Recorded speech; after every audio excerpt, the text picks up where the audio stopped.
C'è anche Treviso tra le 16 città in cui sono state operate le perquisizioni e i sequestri nell'ambito dell'operazione Scaccomatto contro la pedopornografia. 20 le persone denunciate, una di loro è trevigiana. 3 gli arresti tra Pisa e Napoli per detenzione e divulgazione di materiale pedopornografico nonché istigazione a pratiche di pedofilia e sadismo. Un quadro, quello disegnato dalla Procura distrettuale di Catania, che ha coordinato l'operazione condotta dalla polizia, agghiacciante.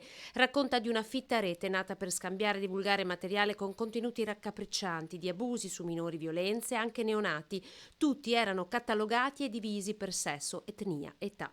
In questo gioco criminale si sono infiltrati per oltre un anno poliziotti sotto copertura. L'operazione è scaturita da un monitoraggio del web e dal successivo rinvenimento di un sito ospitato su un server di un paese estero. Conteneva immagini di pornografia minorile e commenti che istigavano esplicitamente alla commissione di atti sessuali a danno dei minori, pubblicati da centinaia di utenti del tutto anonimi. Molti di loro, una volta entrati in contatto, si spostavano su altre piattaforme virtuali ritenute più sicure, con sistemi di anonimizzazione e servizi di messaggistica crittografata.